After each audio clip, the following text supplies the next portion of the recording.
Hey guys, I am back. I am back to show you more highlights from my recent tennis match. Looking at the upload history, last time I posted anything was a full month ago. I really thought this could be a weekly or more frequent operation. But little did I know, life can happen.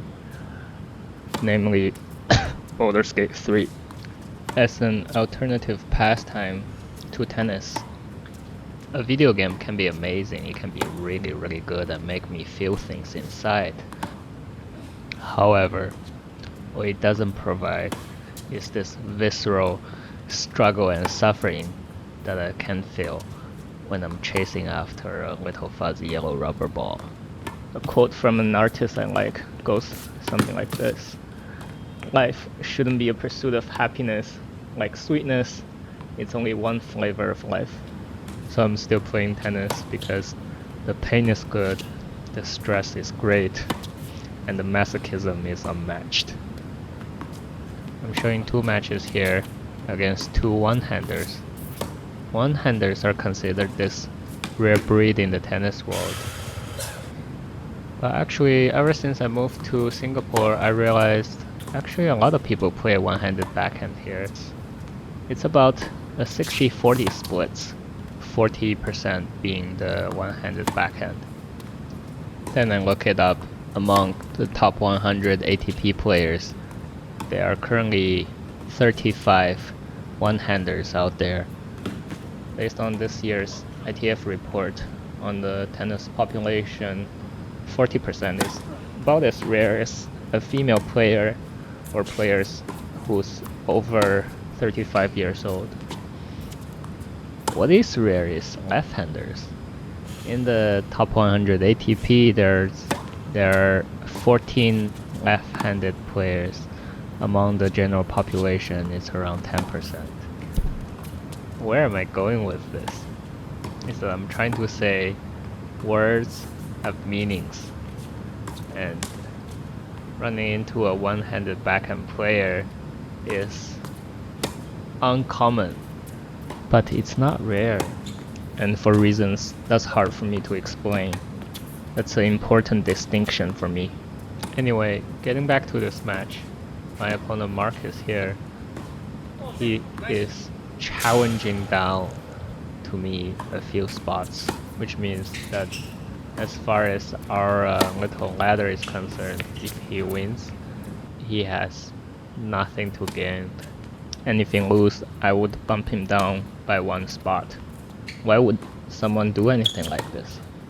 Is it possible that people can just enjoy an activity in and of itself and not care about fake internet points? I do not know. And another interesting thing I noticed during this match is that not only we use the same racket, we also use the same string setup at one point.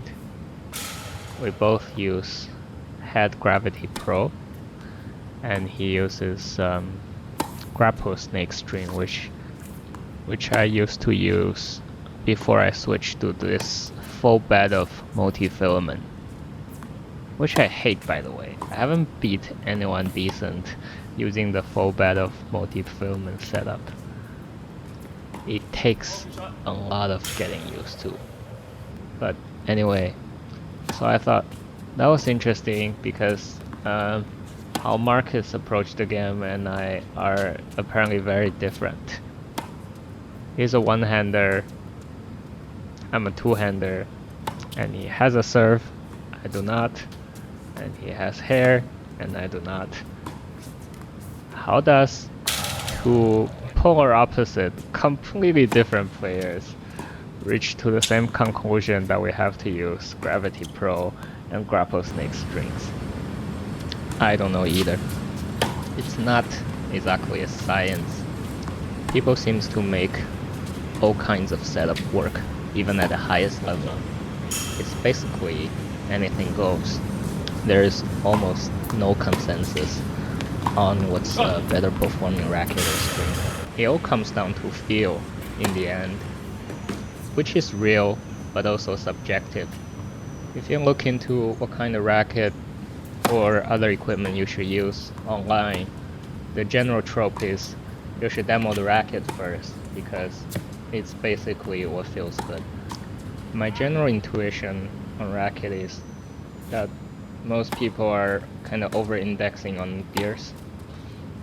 For me, I tried the new Gravity Pro. Nice paint, marginally stiffer than the 2021 version, the older one. I bought one as a spare, so I can have 3 rackets. I have this comically small tennis backpack that can only fit 2 rackets, so with 3, I can send 2 out for restring. That's usually a day or 2, and I will still have another one to play with while I wait. And in my opinion, out of all tennis gears, racket is the best toy. It has to work well enough, but more importantly, racket is all about fashion. If it doesn't look good, why are you even playing with it? The thinking goes like this. In tennis, you're supposed to hit every ball in front, which means you have to see the racket on every shot. In my opinion, all these racket showing jargons are missing the point. Forget about control, spin, power, plow through. Forget about stability, and forget about I like it for the serve, but not return of serve. Just treat racket as a piece of apparel. If I were to develop an online racket consultation questionnaire, it should be upload 3 of your most frequently donned tennis outfit, and our team of clumsy fashion school grads who have not done any sports since 5 years old will pick out a racket for you just based on the color coding.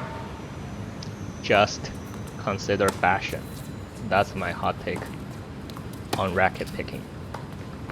It has to be good enough, but it's not too important to find the perfect racket. There are more consequential decisions for other equipments. As a tennis player, for example, shorts and skirts, they need to have pockets, period.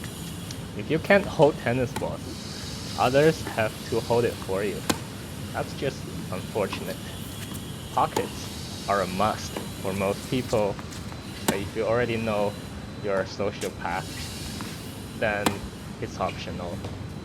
Besides that, I suppose another consideration is if you are a gifted man, you have to spare us the short shorts. The shorts cannot be too short.